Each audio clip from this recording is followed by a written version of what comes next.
எழுந்து நின்று அனைவரும் சாஸ்தாங்கமாக நமஸ்காரம் பண்ணிக்கலாம். நமஸ்காரம் பண்ணுங்க. தென்னாருடைய சிவனே போற்றி, காவாய் கனகத்திரளே போற்றி, ஏகம்பத்துரையந்தாய் போற்றி, அண்ணாமலையும் மன்னா போற்றி,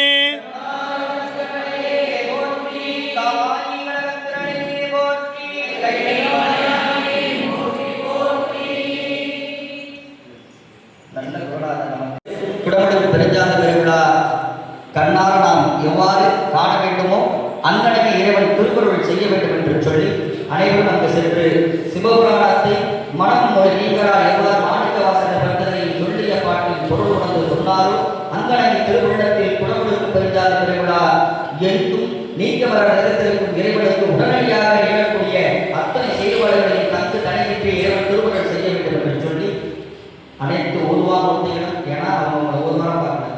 நீங்கள் வேலை செஞ்சுட்டு இருக்க ஒவ்வொரு கோயிலும் இறங்கி வந்து இருக்கக்கூடிய மூலமூர்த்தியாக பார்க்கின்றார்கள். அப்படிப்பட்ட ஓதுவாமூர்த்திகள் ஆலயம் சென்று உடனடியாக குடமுழுக்கு நிகழ வேண்டும் என்கின்ற விண்ணப்பத்தினை அகத்துள் வைத்து தெளிந்த தெளிவாக மனமொழிமைகளால் மாணிக்க வாசகர் தந்தை அருள் செய்த சிவபுராணத்தை திருவாய் வளர்ந்தர வேண்டும் என்று சொல்லி பண்போடு கேட்டுக் கொள்கின்றோம். அனைவரும் போயிட்டு வந்துடுறாங்க.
தொழுதே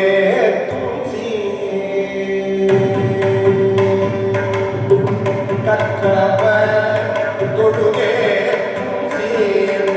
கரையோரில் பாடி கொண்டு போட்டி கற்றவர்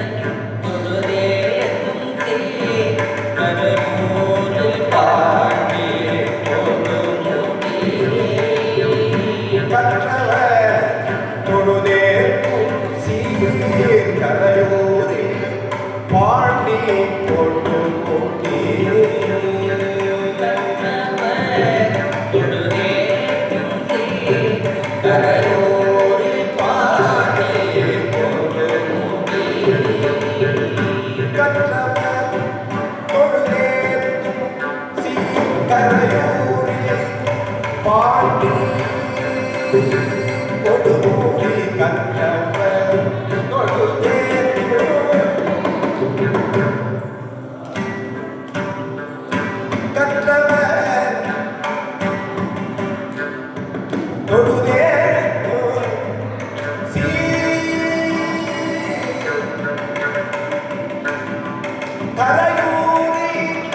பாடி கொண்டு மூடி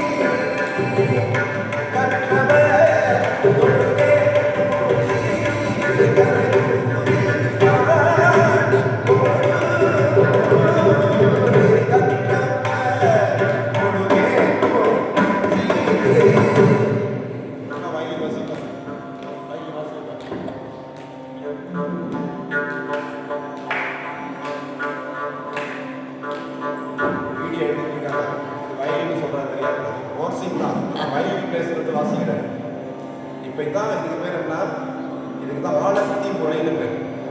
இந்த இடத்துல நிப்பாட்டிக்கிட்டு ஒரு வரியில இந்த இடத்துல நிப்பாட்டிக்கிட்டு அதில் அந்த ராக பாவங்களை எல்லாம் காட்டி ஒரு உணர்வோடு பாடிக்கிட்டே இருக்கு ஆழத்தி முறை.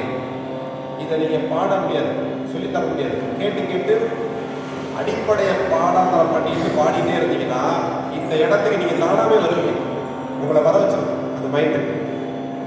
அதுதான் அந்த சங்கீதத்தோட அந்த கண்ணோட இசையோட இயல்பு இது.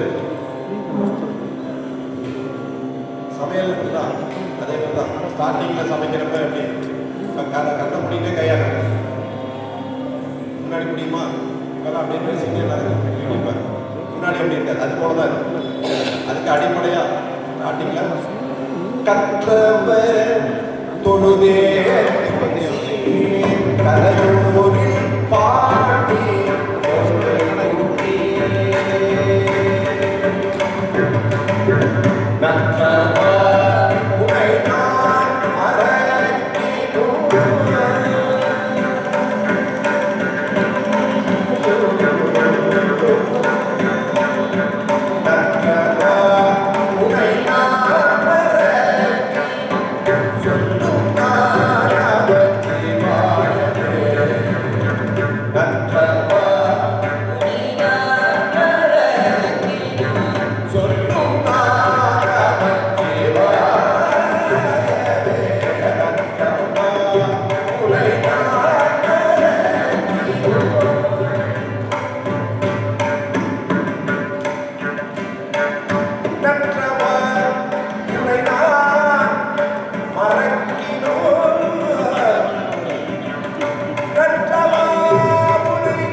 பாடின ஓசை வந்து உங்களுக்கு தானாகவே ரிப்பீட் ஆகிடும் அவங்க வாசிக்கிறப்ப.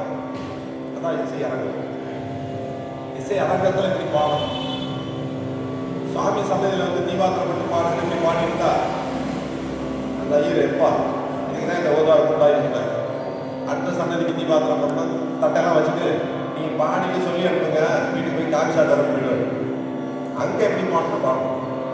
இது வந்து பன்னிசை திறன்களை வெளிப்படுத்தி பன்னிசை அரங்கத்தில் கோயிலில் ஒளிமண்டபத்தில் பாடுறீங்களா, கோயிலில் உட்காந்து பாடுறீங்களா, அப்போ எப்படி பாடணும்? உட்காந்து ஒரு மணி நேரம் பாராயணம் பண்ணீங்களா, அப்போ அழகா அப்படிவா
அந்த சீன் சொன்ன உடனே உடனே சொல்லணும்.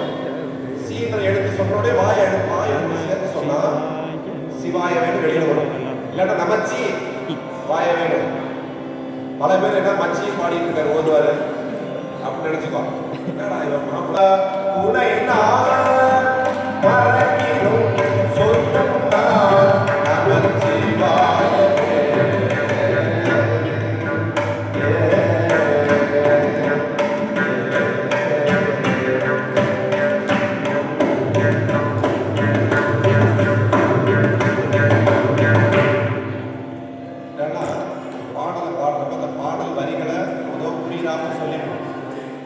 அதன் பிறகுதான் இதெல்லாம் ஆலாபனையெல்லாம் செய்யணும். எடுத்தோடனே ஆலாபனை செஞ்சால் வைத்தாபுரத்தில் என்ன வார்த்தை சொல்லணும் புரியாமல் போயிடும். வைத்தாபுரத்தில் என்ன வார்த்தை சொல்கிறோம் அப்படிங்கிறத புரிகிற மாதிரி அந்த சங்கதியெல்லாம் இல்லாமல் அப்படியே வார்த்தை மட்டும் அப்படியே அழகாக இசையோடு சொல்லிடணும். அதன் பிறகுதான் அசைவுகள் கொடுக்கணும். எடுத்தோடனே அசைவு கொடுத்தோம்னா நல்லா இருக்காது, புரியாது. உண்மையா பற்று பற்று எனக்கின்றி அப்படிதான் ஆரம்பிக்கணும். பற்று பற்று எனக்கின்றி அப்படின்னு அடுத்ததான் எனக்கின்றி திருப்பாதமே அப்படிலாம் பாதமே பாதமே பாதமே அப்படிலாம் வருதுல்ல. அப்புறம் போகும் எடுத்தோடனே பாடலை கொடுத்துருவோம், அப்புறம் அசைவுகள் கொடுக்கணும், அப்புறம் வேற எல்லாம் செஞ்சால் கொஞ்சம் கொஞ்சமாக பாட ஆரம்பிச்சிடும். சரியா?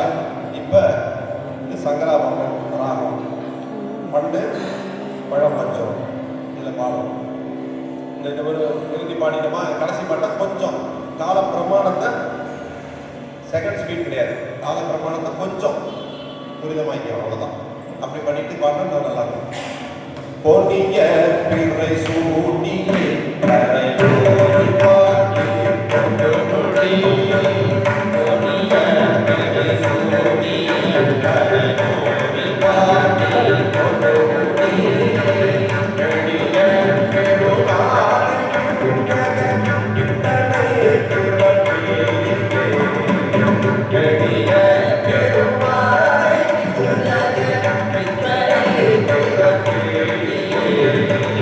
பாருடா பரிபண்ட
சொன்னதான் சொல்றேன், தனித்தனியா சொல்றேன், அதையும் சேர்த்து சொல்றேன். அவ்வளவுதான்.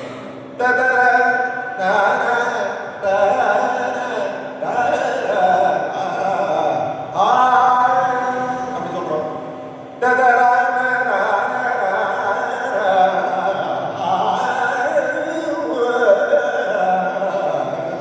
அவ்வளவுதான்.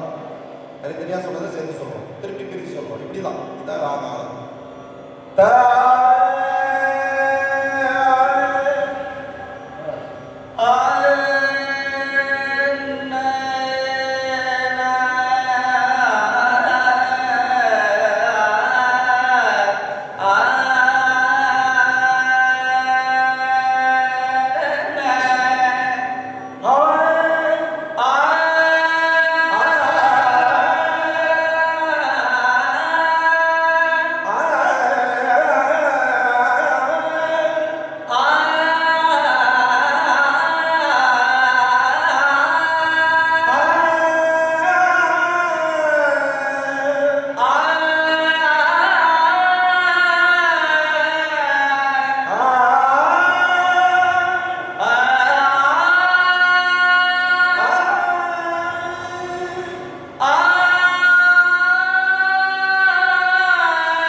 புரியணும், இந்த முன்னாடியே உட்கார்ந்து ஆளுக்கு புரியணும்.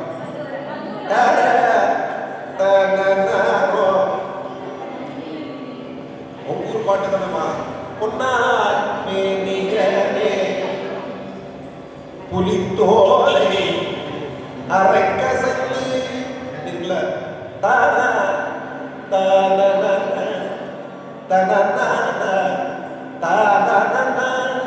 வார்த்தையை கட் பண்ணிட்டு அந்த அசைவு மட்டும் சொல்லுங்களேன். பொன்னா மேனியனே இருக்குல்ல தான தான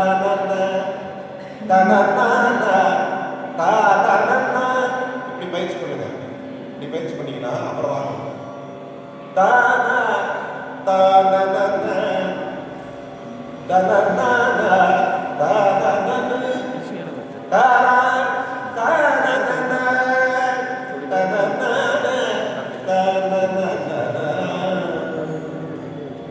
பொன்னா மேனியனே புலித்தோலை அரைக்கசைத்து மின்னா செஞ்சடைவே விழிக்கொன்று அணிந்தவனே.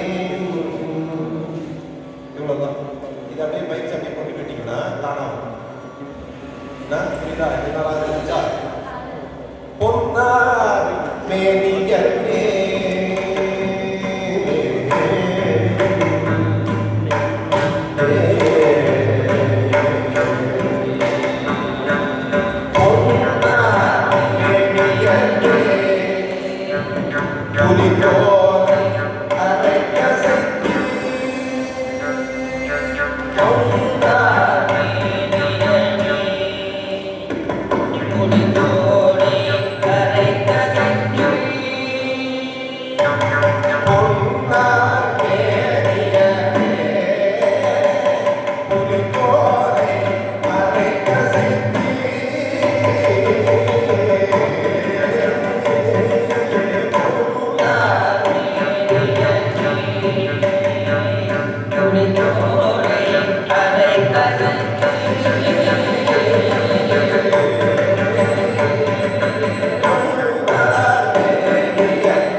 மாமணியே அழகாடியுள் மாணிக்கமே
பாரோ ஏத்த வந்தார் தமிழ் பாரோ ஏத்த தமிழ் பாரோ ஏத்த வந்தார்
பரலோ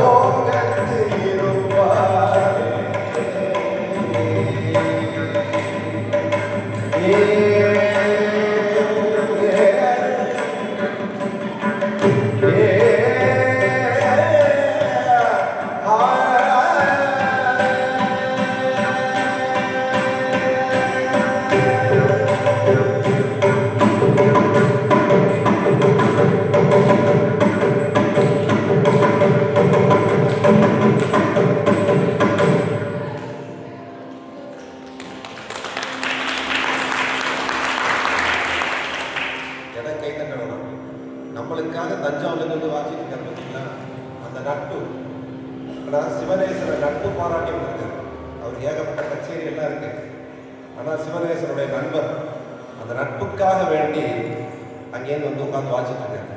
அதுதான் நம்ம பாராட்ட. அவர் பெரிய வித்வான்.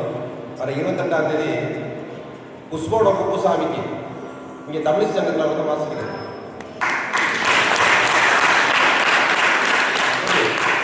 நம்ம சீர்காழி அகில அருணா அவங்களுக்கு இது போல் நிறையா ஆர்டிஸ்ட், சிவசிதம்பரம் இது போல் நல்லா வாசிக்கிறவர், தேவாரத்துக்கு நிறையா வாசிக்கிறாரு. ஆனால் நம்ம நட்பு பாராட்டி பாருங்க திருமுறை பாடுறாங்க, புண்ணியம் வாசிக்கிறனால நம்மளுக்கு புண்ணியம், அவங்க புண்ணியம் வந்து வாசிக்கிறாங்க. அவங்களாம் என்ன சம்மானம் வச்சுக்கோனா ஒன்றும் கிடையாது. அவர்கிட்ட பணத்தை வாங்கிட்டு அனுப்பிச்சா அவன் 2000 வாங்கிட்டான் பார்த்தீங்களா. அவன்கிட்ட பணத்தை வாங்கிட்டு அது அதுனா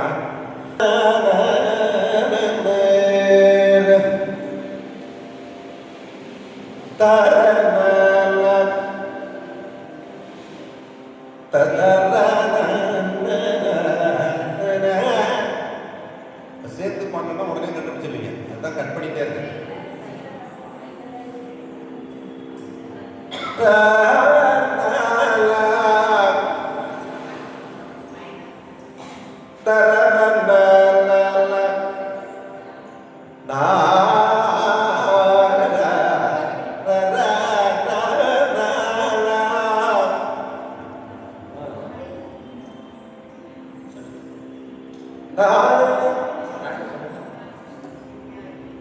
பாட்டு பண்ணா பாட்டு சொல்லணும்.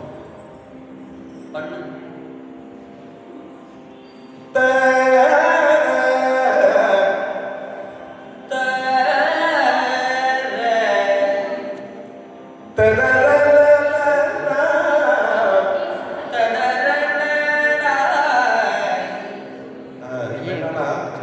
ஒரு ராகமா பாடிட்டு வரணும்.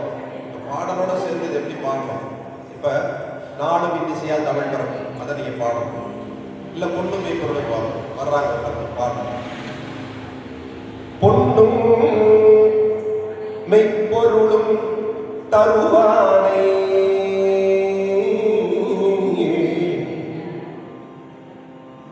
போகமும் திருவும் புனற்பானை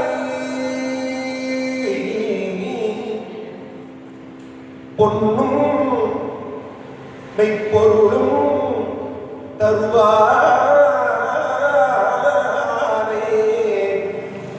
போகமும் திருவும் புனற்பானை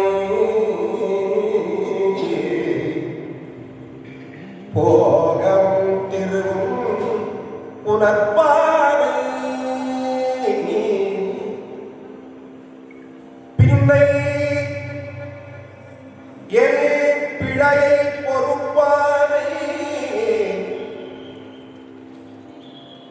பின்னை என் பிழையை பொறுப்பானை என் பிழையை பொறுப்பானை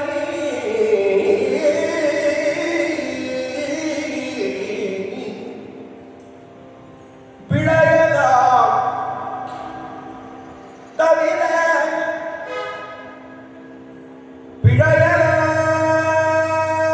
பிழையலாம் தவிர மன்னிப்பானை இன்ன தன்மயம் என்று அறிவொன்னா எம்மானை எளிவந்த பிரானை ஈன தன்மயம் என்று அறிவொன்னா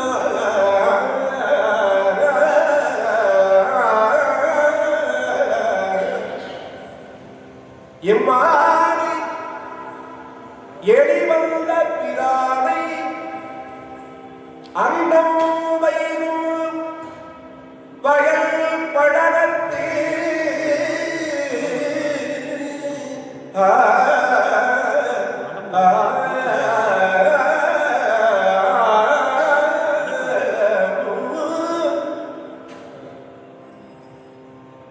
வயல் பழனத்து அடி ஆரூரானே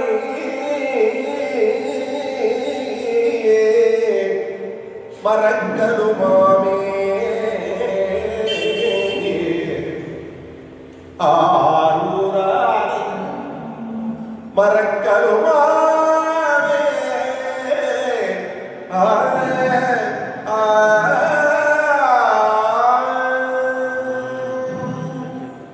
ஓரளவு இன்னும் நிறைய பாடலாத ஓரளவு இந்த அளவுக்கு நம்ம பாடி அந்த ராகத்தை அதில் கூட அதை அப்படியே கட் பண்ணிடும்.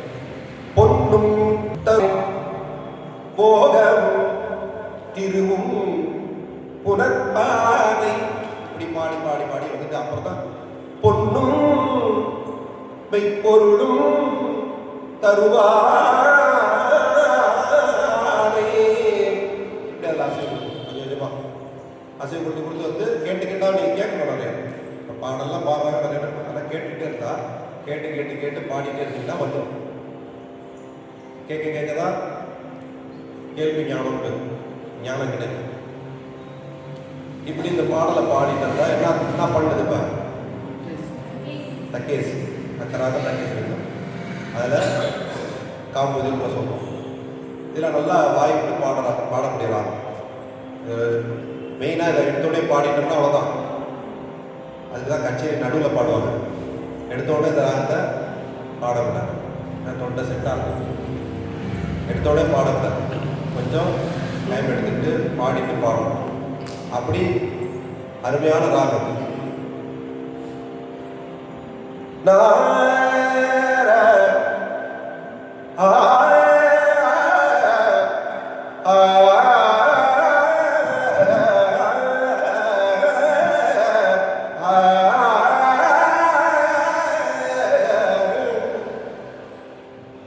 உங்களுக்கு தொண்டை கட்டியிருக்கா நல்லா இருக்கான்னு எப்படி கண்டுபிடிப்பீங்க?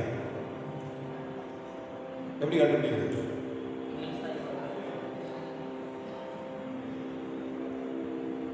ஈஸி. பூனை எப்படி கத்துது அது மாதிரி கத்தி பார்க்கணும். கத்தி பார்த்தீங்கன்னா தொண்டை இருக்கான்னு தெரிஞ்சு போயிடும். அப்படி அந்த மாரி நீங்கள் உங்கள் வாய்ஸில் கத்திங்கன்னா உங்கள் தொண்டை எப்படி தெரிஞ்சிடும். அதுதான் அப்போ தெரிஞ்சுக்கலாம். இந்த ராகம் பாடலாம், அந்த ராகம் பாடக்கூடாதுன்ற முடிவுக்கு நம்ம வர முடியும். அதுபோல தான் இது பாடுறப்பே உங்களுக்கு தெரிஞ்சிடும். உட்காந்து பாடுறப்பே இது சரி, இந்த பாடும்போது பாட வேண்டாம்ன்ற ஒரு முடிவுக்கு நீங்களே வர தெரிஞ்சுக்கலாம்.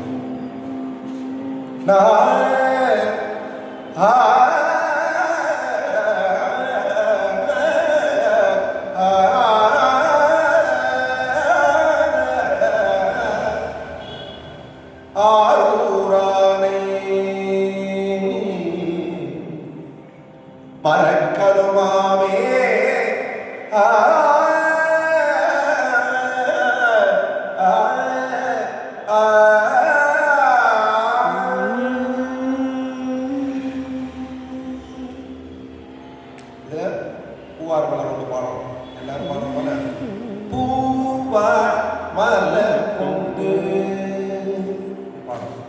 இது இப்ப ரொம்ப பின்னாடி வந்தது. இதுக்கு முன்னாடி இது எப்படி பாடியிருக்காங்க? பூவார் மலர் கொண்டு அடியார் தொழுவார்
புகழ்வார்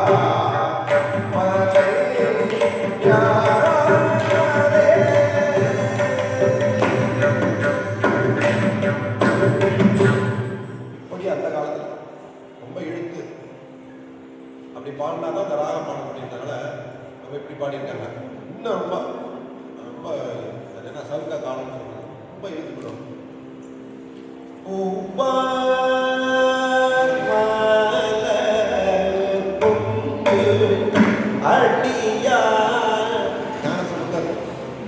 அந்த திருவண்ணாமலையில் என்ன நடக்குன்னு சொல்லாத. பூவார் மலர் கொண்டு அடியார் தொழுவார்கள். அடியார்கள் எப்படி படிப்பாங்க? பூவார் மலர் கொண்டு பத்தி போட்டுப்பாங்க. எப்படி போட்டுப்பாங்க? அப்படியா பத்தி போட்டாங்க. அப்படி படிச்சா பாதிப்பு. அப்ப பூவார பூ எப்படி அப்படியே பொறுமையா எடுத்துக்கிட்டு அந்த பொறுமையை பாட்டில் வச்சு அப்படியே உருக்கி உருக்கி இப்படி அடியார்கள் வழிபாடு பண்ணியிருக்காங்களே ஞான சம்பந்தர் சொல்றாரு. பூவார் மலர் கொண்டு அடியார் தொழுவார். அந்த சூழல் அந்த அடியாருக்கு எப்படி பூ பறித்து இறைவனை வழிபாடு செய்வாங்கன்றது உருகி அந்த வார்த்தையிலே உருக்கத்தை காலத்தை வச்சு அதை வெளிப்படுத்தி பாடியிருக்காங்க. இது ஆன்மீகம். இந்த ஆன்மீக அடிப்படையில் இந்த சிந்தனை. நம்ம இசை சிந்தனைக்கு வந்தோம்னு வச்சுங்களேன், இசை வல்லுநர்கள் நம்ம என்ன பண்ண சொல்றாங்க, இந்த அமைப்புல நீங்க பாடி பழகினீங்கன்னா தானாவே ராகம் வெளிப்படும். எப்படி இந்த மாரி இழுத்து பாடி பழகினீங்கன்னா தானாவே சுத்தாம பாடலாம். ராகத்தை அந்த ராகத்தை பாட முடியும்.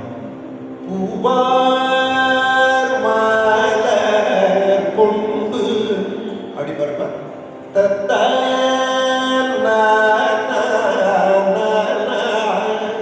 அப்படி வந்துடும். அப்ப தானாவே ராகம் பாடணும். அதுக்குதான் இந்த காலம் அது ஆன்மீகத்துக்கும் உகந்ததாகும், நம்ம இசைக்களத்துக்கும் உகந்ததாகவும் அமைச்சு வச்சிருக்கிறார். இப்படி பாடிட்டு இருக்காங்க அந்த காலத்துல. இப்ப என்ன தவறு கிடையாது. இந்த காலத்துக்கு தந்தாலும் மாத்தணும். இந்த காலம் கம்ப்யூட்டர் உலகம் தானே. இப்ப என்ன அந்த காலத்துல திருவள்ளூர் பஸ்லயா போயிட்டு இருக்கோம். அப்படி ஒரு பஸ்ஸே இல்லை, அப்படி ஒரு பேருந்தே இல்லை. இப்ப எல்லாம் எப்படி புல்லட் ரயில் வரும்போதும் அந்த மாரி உலகத்துல இருக்கும். அப்ப என்ன பண்ணணும், அதுக்கு தகுந்தாப்புல நம்ம பாட வேண்டியது. இந்த காலத்துல அடியாருக்கு போய் பூலாம் பறிச்சுட்டு வந்து வழிபாடு பண்ணிருக்காங்க, வாசல்ல கட்டி ரெடியா வச்சிருக்காங்க. அப்படியா அந்த ஸ்டேஜ் பாட்டையை மாத்திட்டோம். பூவார் மலர் கொண்டு அடியார் தொழுவார்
மூவர்க்கு அருள் செய்தார். அன்று மூவர்க்கு அருள் செய்தார். எரிந்த அன்று மூவர்க்கு அருள் செய்தார். மூவர்க்கு அருள் செய்தார்.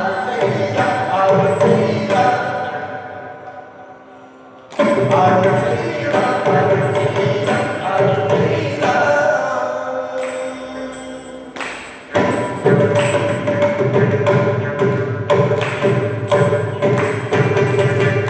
மாமழை நின்று மாமழை நின்று நனைந்த ஒரு நிலையோடு மாமழை நின்று ஒரு நிலையோடு மாமழை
திருவண்ணாமலையில எப்படி அடியார்கள் வழிபாடு செய்தார்கள் அப்படிங்கிறத குறிப்பா பாண்டது.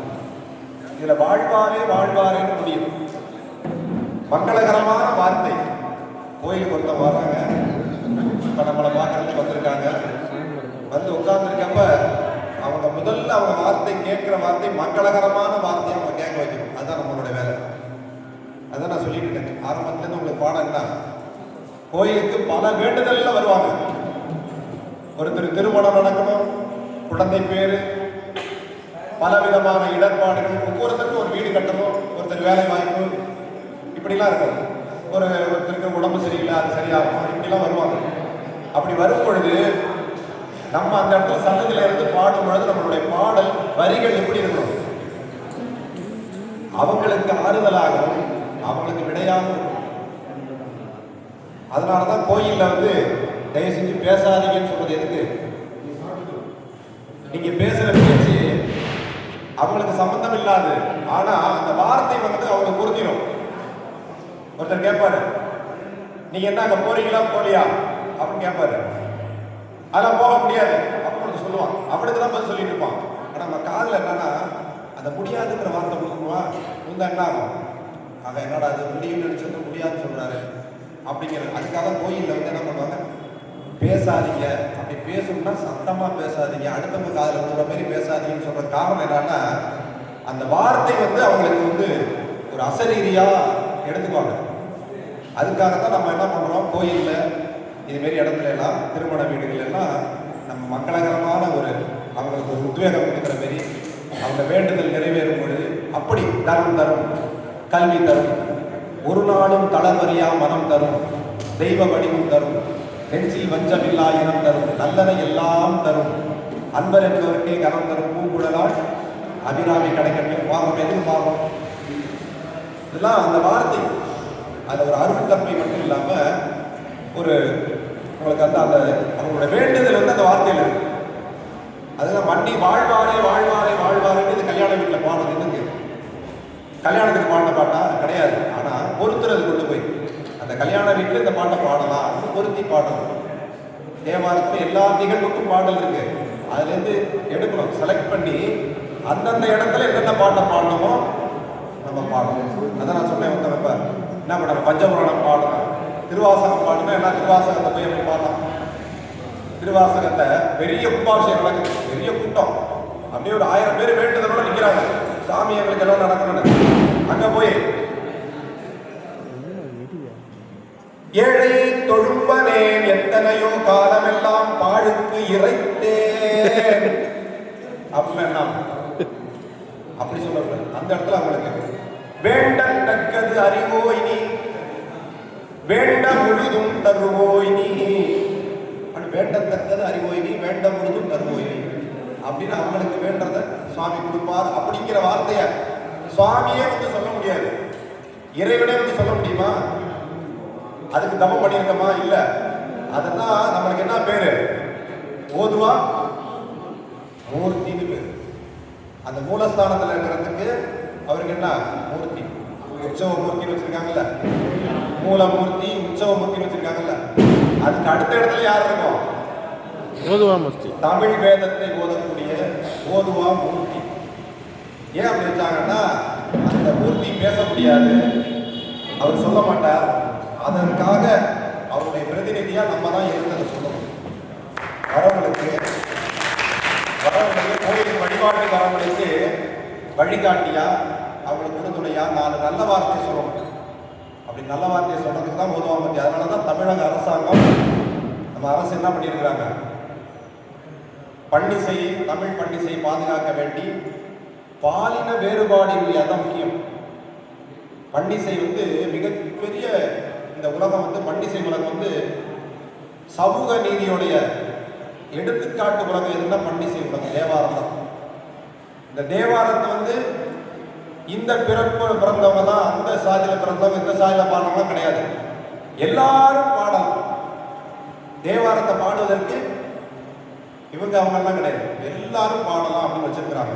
அந்த காலத்துல இருந்து பாடிய அருளாளர்கள் அப்படிதான் இன்று வரை அதை தொடர்ந்து வந்துட்டு தான் இருக்காங்க. இதை விட சமூக நீதி எங்கேயாச்சும் இருக்கா? அதனால தான் மேன்மைகள் சைவ நீதி விலங்குகள்னு சொன்னாங்க. இந்த சைவ நீதின்னு சொன்னால் ஒரு சமயம் சார்ந்து போயிடும். அதுக்காக என்ன பண்ணாங்க, சமூக நீதி வச்சாங்க. சைவ நீதி சமூக நீதி ஒண்ணுதான். சைவ நீதி விலங்குக உலகம் எல்லாம். சைவ நீதினா என்ன? பாலின வேறுபாடு பார்க்கறதில்ல, குலத்தாட்சி முயற்சி சொல்றதில்லை. இதுதான் சைவ சமயத்தின் நீதி. அதனால தான் அடியார்ல எல்லா அடியாரும் எல்லா பிறப்பு அடியாரும் 63,000 இருக்காங்களா, அதுதான் நம்ம வழிபாடு பண்ணுறோம். அதுதான் சைவ நீதி. அதை சொன்னால் ஒரு சமயம் சார்ந்து போயிடும். அதுக்காக என்ன பண்ணாங்க, அரசு அதை எடுக்க முடியாது. அதனால என்ன பண்ணாங்க, சமூக நீதினு வச்சாங்க. ரெண்டும் ஒன்று தான். சைவ நீதினாலும் ஒன்று தான், சமூக நீதினாலும். அந்த நாள் தான் சமூக நீதியில் என்ன பண்ணாங்க, திருக்கோயிலெல்லாம் உங்களுக்கெல்லாம் மகளிர்களை அரசு இசைக்குழியில் பயிற்சி பெற்ற ஓதுவார்கள், பெண் ஓதுவார்களை ஒரு 15 பேர் இருப்பாங்களா, 30 பேர். 30 பேரை தமிழக அரசாங்கம் கோயில்களில் பணி நியமனம் பண்ணியிருக்காங்க. அந்த பணி நியமனம் பெற்றவர்களில் பாதி பேர் இருக்கீங்க, பாதி பேர் பணியில் இருக்காங்க. வெளியிலே பணி பெய்யுது, அந்த ஆலய பணியில் இருக்காங்க. ஆலய பணியில் இருக்கிறதுனால வர முடியல. நீங்க எல்லாம் வருங்காலத்தில் ஆலய பணிக்கு போக போறீங்க. அதுக்குண்டான பயிற்சி தான். ஆலயங்களில் உள்துறை பணியாளர்களாக நியமிக்க சொல்லி நம்ம சங்கம் தொடர்ந்து இருந்து அரசாணைக்கிட்டே இருந்தோம். அதோடைய வெற்றியின் அடுத்த ஒரு படிக்கட்டில் இப்போ நம்ம இருந்துகிட்டு இருக்கோம். அப்படிங்கிறதுக்கு அண்ணா நமக்காக இருக்கிறார். அதுக்குரிய போட்டுதலுக்குரிய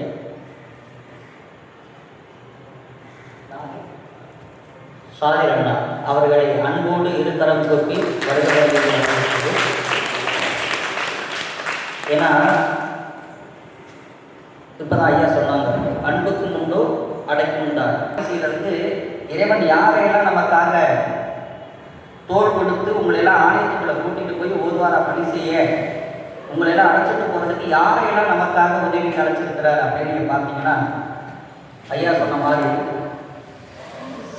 சமூகம் கடந்தல்ல, சமுதாயம் கடந்தல்ல, சமயம் கடந்தவர்களையும் நம்மை சமயப்படி செய்வதற்காக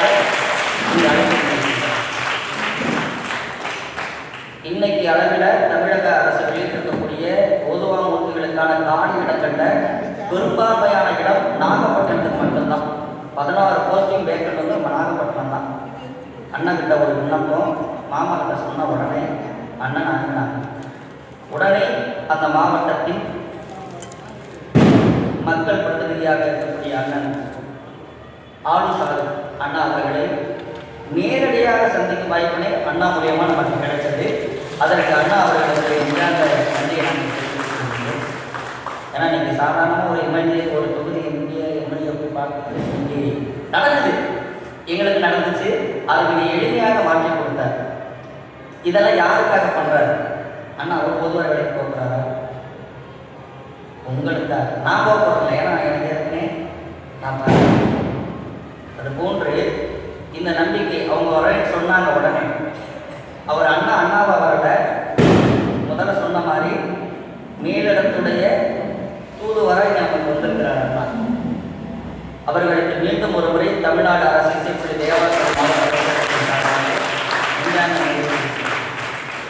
இது என்ன ஒரு அதிசயம் அப்படின்னு பார்த்தோம்னா, நம்ம தங்கியிருக்கிறது சிவாச்சாரியார் திருமணம். நம்ம தங்கியிருக்கிறது சிவாச்சாரியார் திருமணம். நமக்காக பெரும் உழைப்பை இங்கு நமக்காக செய்ய இருக்கிறது. இந்த 2 பேரும் எதற்காகனா, வாழும் தமிழை வாழ வைப்பதற்காக அரும்பாடுபட்டு கொண்டிருக்கின்றார்கள். இங்கு மொழி ரீதியாக நீங்க பார்த்தீங்கன்னா வேற வேற. இங்கு பிரதானமாக இருக்கக்கூடியது அங்கு பிரதானமாக இருக்கக்கூடியது. ஆனால் அவரோட சிந்தனைகள் கற்றவர் உண்ணும் கனியாக மட்டுமே இறைவன் இருக்கின்றார் என்பது அல்ல. ஏது ஒன்றும் அறிவிலாராயிலும் ஓதிய 5 எழுத்து உணர்வார்களுக்கு வாதம் தாமும் அழியும். எதுவுமே தெரியலனாலும் இறைவன் செய்வார். அதுபோல அண்ணாவுடைய தொடர்பு, இங்க வருகை நமக்கு நல்ல ஒரு நிச்சயமான ஒரு வேலை வாய்ப்பினை நல்கும் என்பதனை இந்த தருணத்தில் நாங்கள் இறைவன் தாயாக வச்சுங்க. ஏன்னா ஒவ்வொருத்தருடைய தொடர்பு அது மாதிரி.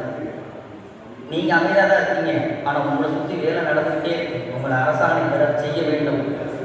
அது ஒரு பக்கத்து நடந்தாலும் உங்களுடைய கலைத்திறனை மேம்படுத்த வேண்டும். ஐயா வந்து இங்கே உட்காந்துருக்காங்க, நேர்முகமா ஐயா நம்ம கிட்ட பேசுறது வேற, மறைமுகமா ஐயாவுக்கு ஏகப்பட்ட பிரச்சனை இருக்கு. எதுக்கு? நம்ம கிட்ட பேசுறதுனால. அதையெல்லாம் கடந்து திருமுறை வந்து அனைவருக்கும் சமம், அனைவருக்கும் பொது, திறமைப்பட பாடுபவர்களுக்கு பாராட்டு மற்றும் நிச்சயம் கிடைக்கும். ஆலய பணியில் ஒருவாராக பணி செய்வதற்கான நிச்சயமாக தகுதியை நீங்கள் வளர்த்துக் கொள்ளுங்கள் அப்படிங்கிறதுக்கான இந்த பயிற்சி பட்டாரு. ஐயா இல்லைனா இந்த பயிற்சி பட்டாருக்கு வாய்ப்பே கிடையாது என்பதனை இந்த தருணத்தில் நான் நிறைய பேர் சொல்லி தருவாங்க. நான் இந்த திருமுறையை கற்றுக் கொடுப்பாங்க, கற்றுட்டு அப்படியே போயிருப்பா அப்படின்வாங்க. இன்ன வரைக்கும் கைப்பிடித்து இந்த கலையை இந்த உலகத்தில் எப்படியெல்லாம் பயன்படுத்தலாம், எப்படியெல்லாம் உன்னை மேம்படுத்திக்கணும்னு எங்களை இன்றளவும் பெற்ற பிள்ளையை விட பேணி பாதுகாக்கக்கூடிய இன்னொரு தகப்பன் ஸ்தானத்தில் வைத்தால் ஏன் அப்படின்னா இந்த கலையை முறைமை பெற எல்லாரும் கற்றுக்க முடியாத ஒரு சூழல் இருந்தது. அதை முடித்தது நமது தமிழக அரசு தான். தமிழ் நடிகர் ஐயாவுடைய ஆட்சி. அவர்தான் அரசு இசைப்பள்ளியை தோற்றுவித்து அனைவரும் திருமுறை பயிரலாம், மங்கள வாத்தியங்கள், பரதம், வாய்ப்பாட்டு, குறை செய்கின்றதை பொதுவுடைமையாக்கினார். அதிலும் சில இடர்பாடுகள் இருந்தது. எங்களது ஐயா போன்ற ஆட்கள் அந்த இருந்த சிறு இடர்பாடுகளையும் தவிர்த்து அதை வெட்டி வெளிச்சமாக அனைவரும் திருத்தரங்களை கொடுத்துட்டார். இது நாம திருமுறை உலகம், இதை நீங்க முடிச்சுக்கங்க, மேலே ஏறி வாங்க, நீங்க கூட பயணிங்க. ஒரு கலை கற்றலோடு அல்லாமல் தொடர்ந்து பயணிப்பதன் மூலமாக தான் அது முழு வெற்றி அடையும் அப்படிங்கிறதுக்கு எங்கள் ஐயா தான் சாட்சி. மீண்டும் ஒரு முறை எங்களது ஐயா குருநாதர் பாலச்சந்திர ஐயா அவர்களுக்கு நன்றி அப்படிங்கிற ஒரு வார்த்தை சொல்ல முடியாது. ஏன்னா உடலையும் உயிரையும் எப்படி பிடிக்க முடியாதோ அது போன்ற அவருடைய சேவை மனப்பான்மையை, அவருடைய தொடர்ச்சியை, நம்மளுக்காக அவர் செய்யக்கூடிய அர்ப்பணிப்பை வார்த்தைகளால் சொல்ல இயலாது. கூடவே இருந்து அவர் நடக்கூடிய சக தோழமையில் இருக்கக்கூடியவர்களோட சில சமயம் ஐயா கிட்ட பேசுறதுக்கு தயங்குறாங்க. ஏன்னா நம்மளெல்லாம் ஆதரிக்கிறனால.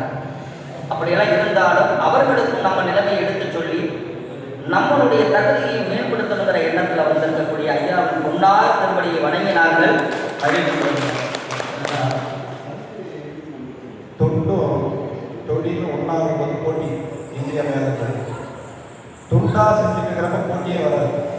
இந்த ரோட்டை ஒருத்தர் கூட்டிகிட்டு இருக்காருன்னா டெய்லி ஒருத்தர் கூட்டுறாரு, அவர் துண்டா செய்கிறாருன்னா யாருமே போட்டி வர மாட்டாங்க. ஆனால் அதை தொழிலாக்கி இதை கூட்டு போவதற்கு 50,000 சம்பளம் அப்படின்னு போட்டால் வீட்டுக்குள்ளே படுத்துதான் பாருங்க, வீட்டையே கூட்ட மாட்டான், அவன் ரோட்டை கூட்ட வந்துடுவான். அப்போ தொழிலாகும் பொழுது போட்டி இன்றியமையாதது, தவிர்க்க முடியாது. அரசியல் அப்படிதான். தொண்டாக இருக்கும் பொழுது அண்ணன் போஸ்டா வந்துருவாங்க. ஒருத்தர் மிகப்பெரிய தொண்டு செஞ்சுட்டு இருக்காரு இந்த தொகுதிக்கு அப்படின்னா ஒருத்தர் கூட எதிர்க்கிறதுக்கு மனசு வராது, எதிர்க்க முடியாது அவங்களால. ஏன்னா அவங்க எப்படி இருப்பாங்க, ஏப்பா அவரை போய் எதிர்க்கணும் யார் கேட்பா? அந்த தொகுதியில் இருக்கிறவங்க கேட்பாங்க, ஏப்பா அவரை ஏற்கனவே உனக்கு என்ன தகுதி இருக்காரு, அவர்கிட்ட ஏதாவது இருக்காது, எல்லாமே மக்களுக்காக செஞ்சுட்டு இருக்காரு. அப்படி தொண்டு செய்கிறவர் போய் எதிர்க்கிறியே மண்டு அப்படின்னு உட்கார வச்சுருவாங்க. அப்ப அது எப்படி போட்டி வருது? அந்த அரசியல் தொழிலாக மாறும் பொழுது போட்டி வந்தது. அது போலதான் ஆன்மீகம். இங்க ஓதுவாரா நம்ம இருந்த அந்த காலத்தெல்லாம் தொண்டா செஞ்சுக்கணும். இன்னைக்கு அந்த போஸ்டிங் தொழில், அப்ப போஸ்டிங் தொழிலாக மாறும் பொழுது நீங்க வந்தா எனக்கு முடியுமா, ஏன்னா எனக்கு வரக்கூடிய வருமானம் இங்க பாதிக்கும் அப்படிங்கிறது போட்டி வந்தது. அந்த போட்டி வந்ததுனால என்னாச்சு, உங்களை தவிர்க்கிறதுக்கு, உங்களை நீக்கிறதுக்கு, உங்களை அந்த இடத்துக்கு விடக்கூடாதுக்கு என்னென்ன சாஸ்திரம், சம்பிரதாயம் மற்றும் சட்டம் எல்லாத்தையும் வச்சு தடுக்க பார்த்தாங்க. அதுதான் நடந்துட்டு இருக்கு. ஆனாலும் அந்த தடுப்புகளை எல்லாம் தாண்டி இன்று ஓரளவுக்கு நம்ம கோயில்ல எல்லாம் போய் வழிபாடு செய்து இந்த தமிழ் மந்திரத்தை ஓதுறோம்னா அதற்கு அரசுடைய சப்போர்ட், அவங்களுடைய ஆதரவு, அதற்குண்டான அவங்க ரொம்ப நேரம் உங்களை ஆதரிக்க முடியாது. பல நம்மளுக்கே எப்படி இருக்குன்னா அவங்களுக்கு எவ்வளோ எதிர்பார்க்கணும். அப்போ நீங்கள் அதை புரிஞ்சுக்கிட்டு செயல்படணும். நீங்கள் புரிஞ்சுக்கிட்டு செயல்பட்டு அவருடைய ஆதரவோடு அவருடைய ஆணையோடு கோயிலில் போய் இப்போ கொஞ்சம் சம்பளம் கம்மியாக தான் இருக்கும். எடுத்தோடனே உங்களுக்கு 50,000 கொடுத்தா அதுக்கும் சண்டைக்கு வந்துடும். அதனால் இப்போ போதும் ஒரு 10,000 கொடுத்து 20,000 கொடுத்துக்குள்ள விடு. அப்புறம் ஒரு 5 வருஷம் கழிச்சு இன்னொரு 10 பேர் இன்னொரு 100 பேர் இப்படியே போட்டேப்பா ஒரு சட்டசபையில் ஒரு தீர்மானத்தை போடுவாங்க, எல்லாருக்கும் ஒரு 50,000 சம்பளம் கொடுங்க. அப்படி வரும் பொழுது நீங்கள் ஒரு நிலைக்கு வந்துருவீங்க. அதனால் நீங்கள் எல்லாம் வந்து அந்த ஆர்வத்தோட, ஏன்னா முதல் தலைமுறையாக வந்திருக்கீங்க, நீங்கள் வந்து அந்த தொண்டை செஞ்சு வந்துடணும் அப்படிங்கிறத இந்த நோக்கம். அதுக்கு தான் நம்ம பயிற்சி. ஏன்னா எந்த களத்துலையும் நிற்கணும்னா அந்த களத்துக்கு வந்து நம்ம அந்த களத்துக்கு என்ன ஆகணும், அந்த திறனை கற்றுக்கணும். ஐயா வந்திருக்காங்கன்னா அவங்க அரசியல் களத்தில் நிற்கிறாங்கன்னா அந்த அரசியல் நெளிவு செறிவு, அதில் உள்ள ஆட்கள், அதில் உள்ள சட்டத்திட்டங்கள் அனைத்தையும் அறிந்திருப்பாங்க. அங்கே போய் நின்று பேசணும், ஒருத்தர் எதிர்கேள்வி கேட்கறப்ப பதில் சொல்லணும். அதை அறிந்தாலும் நம்ம நிற்க முடியாது. அதுபோல் நம்ம களத்தில் நீங்கள் நிற்கிறீங்கன்னா உங்கள் களம் சம்பந்தப்பட்ட விஷயத்தை நீங்கள் அறிந்திருக்கணும். நீங்கள் வேற இடத்துக்கு போகணும். இப்போ மிருதங்கத்தை பற்றி நமக்கு தெரியணும், அது அதை வச்சுக்கணும். நீங்கள் பாடுறவங்க ஓதுவாங்க, அந்த பாடல்களை நான் சொன்னாங்க வர்றாங்கன்னா அவங்களுக்கு மங்களகரமாக அவங்களுக்கு மோட்டிவேஷன் வர மாதிரி, அவங்களுக்கு ஒரு மனத்தில் தெப்பு வர மாதிரி, எங்கேயும் யாதாகி பிறந்திடும் தன் அடியாருக்கு இங்கே என்று அருள் புரியும் என்று உனக்கு அருள் கிடைக்கும் அப்படிங்கிற மாதிரி பாடணும். அங்கேருந்து உள்ள வரப்பே நம்ம வேற சோகமா ஏதாவது பாட்டு வாழ்மாயம் மண்ணாவது தின்னோம்னா அடப்பாவி கோயில்கள் சாமி எதை நல்லா வாழலாம் அப்படின்னு வந்தா சொல்லுவாங்க. அப்ப மண்ணில் நல்லவங்க வாழலாம் அப்படின்னு பாடணும். அதுதான் நம்ம தமந்தன் பாவம். மலையாள கல்வி குறையாத வயதும் ஒரு தமிழ்வாரம் எதுக்கு சொல்ல வர அந்த தன்மைக்கு நீங்க ஒருத்தர் பாடம் சொன்ன பாடினேன், திருவாசகம் பாடினேன் பாடினேன், அது மாதிரி இருக்கக்கூடாது. இந்த மாதிரி ஒவ்வொரு பாடம் நம்ம பாடும்போது முன்னாடியே இந்த வார்த்தை வருதா, இந்த வார்த்தை வருதா, சரி இந்த வந்தா இடமா அப்படின்னு நம்ம யோசனை பண்ணி போனால் அதுக்கு தான் பயிற்சி வகுப்பு. இந்த பயிற்சி வகுப்பு எதுன்னா நீங்கள் அந்த களத்தில் போய் அந்த திறனோட நிற்கணும் அப்படிங்கிறதுக்காக பயிற்சி வகுப்பு இன்னும் சிறப்பாக நடத்துவோம். நம்ம இந்த பயிற்சி வகுப்பு வருகிற பெரியவர்களை அன்போடு வருக வருக என்று மீண்டும் மீண்டும், ஏன்னா அவருடைய ஆதரவு தான் நம்மளுக்கு ஒவ்வொருத்தரோட ஆதரவு. எல்லாரும் ஒருத்தர் பாக்கி இல்லை, நம்ம எல்லாருடைய ஆதரவும் தேவை. நம்ம எல்லாருடைய ஆதரவும் தொடர்ந்து நம்ம உலகில் வரணும். அவங்கள நாங்கள் அன்போடு வருக வருக என்று வரவேற்று மகிழ்கிறோம்.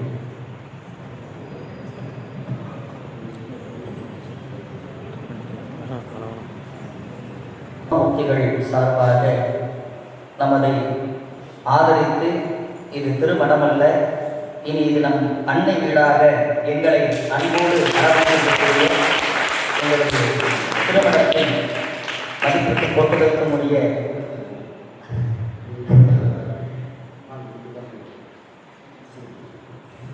அவர்களுடைய அனுமதியோடு குருநாதர் ஐயா அவர்கள் மரியாதை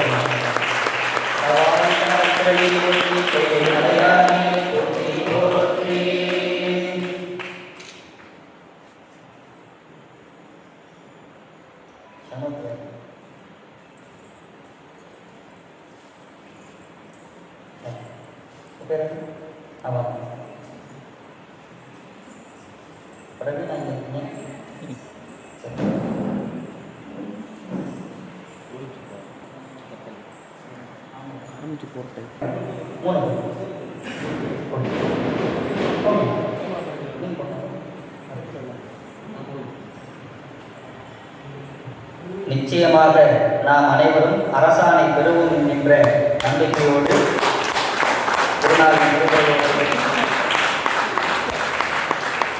67 ஓதுவாமூர்த்திகள் அரசாணை பெற உள்ளார்கள். அதில் நமது சங்கத்தில் இருக்கக்கூடிய அத்துணை ஓதுவாமூர்த்திகளும் அந்த அரசாணை பெற வேண்டும் என்று சொல்லி இந்த அனுமதிக்கு நாளை தமிழக முதல்வரிடம் செல்ல இருக்கின்றது. அதற்காக அறிவிக்கக்கூடிய அண்ணா அவர்களுக்கு நெஞ்சார்ந்த இங்கு கொழும்பி இருக்கக்கூடிய நம் அனைவர்கள் மீது என்றென்றும் என்று நிலவட்டமாக என்று இறைவனிடத்திலே பிரார்த்தனை செய்தவனாக மிகவும் ஒரு மகிழ்ச்சியான தருணம். ஒரு சமூகம் நம்மை விரட்டி அடித்துக் கொண்டிருக்கின்றது. கோவிலுக்குள்ளே வரக்கூடாது, இந்த இறைவனை வணங்கக்கூடாது, அந்த இறைவனை வணங்கக்கூடாது, இந்த இறைவனை கண்டு அவருக்காக பாட்டுப்படுவதற்கு நீ யார் என்றெல்லாம் ஒரு சமூகம் மிரட்டி அடித்துக் கொண்டிருக்கக்கூடிய ஒரு காலகட்டத்திலே நம்மை ஆண்டு கொண்டிருக்கக்கூடிய திராவிட மாடல் அரசாங்கம் ஆண்களுக்கு பெண்கள் சமம் என்ற அடிப்படையிலே பெண்களும் கோவிலுக்குள் வந்து பாடல்கள் பாடலாம், ஓதலாம் என்று அறிவித்ததின் அடிப்படையிலே 2000 ஆண்டுகளுக்கு முன்னதாக ஆரம்பித்த சில கயவர்களின் சதிகள் முறியடிக்கப்பட்டது. ஒரு சில இது போன்ற ஒரு உழைப்பாளிகள், போராளிகள் அனைவர்களையும் கோவிலுக்குள்ளே அமர வைத்து அவர்களையும் ஓதுவராக ஆக்க வேண்டும் என்ற அவருடைய முயற்சிகளில் நானும் ஒருவன் பங்கேற்றேன் என்பதிலே மிகவும் மகிழ்ச்சியும் சந்தோஷமும் அடைகிறேன். இறைவன் நம்மை எல்லாம் எப்படி ஒன்றிணைத்திருக்கிறான் என்று பாருங்கள். நான் ஒரு இஸ்லாமியன். நான் இருக்கக்கூடிய கட்சி விடுதலை சிறுத்தைகள் கட்சி. நம்மை எல்லாம் கோவிலுக்குள்ளே வந்து ஓதலாம் என்று ஒரு சட்டம் இயற்றியது திராவிட மாடல் அரசாங்கம். கோவிலுக்குள்ளேயே வரக்கூடாது என்று சொல்லக்கூடிய ஒரு சமூகத்தின் கட்சியை சார்ந்த நான் ஒரு இஸ்லாமியன். கோவிலுக்குள்ளே சென்று நீங்களும் ஓதலாம் என்று சட்டம் போடக்கூடிய ஒரு அரசாங்கம் திராவிட மாடல் அரசாங்கம். அந்த அரசாங்கம் போடக்கூடிய சட்டத்திலே உங்களை எல்லாம் அமர்த்தி நான் பாட வைப்பேன் என்ற உறுதிமொழி ஏற்றவர் ஒரு இஸ்லாமியர்.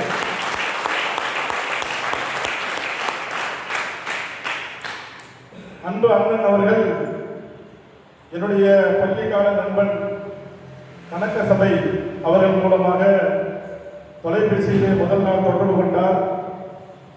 தொடர்பு கொண்டு இதே போன்று இங்க இருக்கக்கூடிய துறை சார்ந்த ஒரு அமைச்சரை சந்திக்க வேண்டும், அவரை இந்த நிகழ்விற்கு அழைப்பு தர வேண்டும் என்று நம்மிடத்திலே பணித்தார். அதன் அடிப்படையிலே நாமும் அந்த அமைச்சரிடம் பேசினோம். பொதுவாக அதிகாரத்தில் இருக்கக்கூடிய அனைவரும் அவரவர்களுக்கான பணி சுமைகள் இருக்கும்.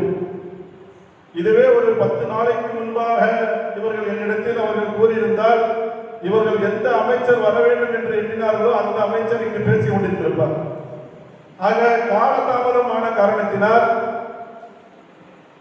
அப்பொழுது நான் சார்ந்திருக்கக்கூடிய நாகப்பட்டினம் சட்டமன்ற தொகுதியினுடைய அருமை அண்ணன் ஆளூர் சானவாஸ் அவர்களிடம் இதை பற்றி கூறினோம். உங்களை வந்து சந்திக்க வேண்டும் என்று அவர்கள் ஆசைப்படுகிறார்கள். அவர்களுடைய அந்த பணி சுமைகளில் நீங்களும் தங்களுடைய நேரத்தை அங்கே சற்று வழி கொடுக்க வேண்டும் என்று கேட்ட காரணத்தினால் நம்முடைய வார்த்தைக்கு கட்டாத அருமை அண்ணன் ஆளூர் சானவாஸ் அவர்கள் உடனடியாக அவர்களை வர சொல்லுங்கள், நான் அவர்களை பார்க்கிறேன், அவரிடம் பேசுகிறேன் என்று உடனடியாக சொன்னார். அதையும் அருமை அண்ணன் அவர்களிடம் தகவலை சொன்னேன். அன்று அந்த சட்டமன்ற உறுப்பினர் அதாவது ஆளூர் சானவாஸ் அவர்களுக்கு எவ்வளவு ஒரு பணிச்சுமை என்று சொன்னார். துணை முதல்வர் அங்கே வந்திருக்கின்றார், பொறுப்பு அமைச்சர் அங்கே வந்திருக்கின்றார். அன்று முழுவதும் பணிச்சுமைகள் இருந்தாலும் கூட நம்மை பார்க்க ஓதுவார்கள் தஞ்சையிலிருந்து வந்திருக்கிறார், அவர்களை காண நான் அலுவலகத்திற்கு வருவேன் என்ற அடிப்படையிலே அன்று மக்களை சந்திக்கும் நிகழ்வுகள் இல்லாமல் இருந்த போதும் கூட இவர்களுக்காக வேண்டிய மக்களை சந்திக்கும் நிகழ்வையும் சேர்த்து ஏற்படுத்தியவர் அருமை அண்ணன் ஆளூர் சானவாஸ் அவர்கள். இதையெல்லாம் ஏன் இங்கு நான் உங்களிடத்திலே சொல்லிக் கொண்டிருக்கின்றேன் என்று சொன்னால், நம்மை ஆண்டு கொண்டிருக்கக்கூடிய ஒரு அரசாங்கம் இன்று உங்களுக்கு எல்லாம் தெரியும். நீங்கள் எல்லாம் ஒரு ஓதுவராக மாறிவிட்டீர்கள். உங்களுக்கான அடுத்த ஒரு பணி அரசாங்கம் நிர்ணயித்த பணிக்கு நீங்கள் எல்லாம் செல்ல வேண்டும் என்ற ஒரு ஆவணம் உங்களிடத்திலே உண்டு. அதே போன்று இன்று ஏழை எளிய பெண்கள் எல்லாம் என்ன செய்கிறார்கள், 100 நாள் வேலை என்ற அடிப்படையில் செய்து கொண்டிருக்கக்கூடிய அவருடைய வேலைகளை இருக்கக்கூடாது என்று ஒரு ஒன்றிய அரசாங்கம் அங்கே ஒரு சட்டத்தை இயற்றுகிறது. அந்த சட்டத்தை எதிர்த்து இன்று தமிழகமே இந்தியாவே அங்கு போராடி கொண்டிருக்கின்றோம். ஆக இது போன்ற ஒரு நம்மை அழுத்தக்கூடிய ஒரு அரசாங்கத்திற்கு எதிர்த்தும் கூட அந்த கோவிலில் போய் பாட வேண்டும் என்று இவர்களுக்கெல்லாம் பயிற்சி கொடுக்கக்கூடிய அருமை அண்ணன் அவர்கள் எங்கள் ஊரை பக்கத்தில் இருக்கக்கூடிய ஊர் என்று அருமை நண்பர் சொன்னது மிகவும் எனக்கு சந்தோஷத்தை ஏற்படுத்தியது. எனக்கு நாகப்பட்டினம், அண்ணனுக்கு தேவை, அவ்வளவுதான். என்று சொல்ல போனா எங்க அக்காவோட ஊர் அதுதான். ஆக உங்களுடைய அனைத்து பணி சுமைகளிலும் உங்களோடு கை கொடுக்க நானும் இருப்பேன். உங்களுக்கான அனைத்து விதமான உங்களுடைய நற்காரியங்களிலும் நான் இருப்பேன். உங்களுக்கான இந்த பணிகளை உங்களுக்கு வந்து சேரும் வரை நான் அயராது உழைத்து உங்களுக்கான இந்த வேலைகளை மாற்றிக்கொள்கிறேன் என்று உறுதி கூறி, மேலும் மேலும் இது போன்ற ஓதுவார்களை அதிகமாக நீங்களும் உருவாக்க வேண்டும். ஒருவர் உருவாக்கினால் போதும், அவருக்கு முன்னால் உட்கார்ந்து நாமும் மட்டும் கற்றுக்கொண்டால் போதும் என்ற எண்ணம் இல்லாமல் நீங்களும் உருவாக்க வேண்டும். யாரெல்லாம் நம்மளை அழுத்த வேண்டும் என்று நினைக்கிறார்களோ அவர்களுக்கு முன்னால் நாங்கள் எழுந்து நிற்போம் இருப்போம் என்று இன்று ஆவோம் என்று கூறி வாய்ப்படுத்த அனைத்து நல்லவர்களுக்கும் நன்றிகளை விடுகிறது. நன்றி, வணக்கம்.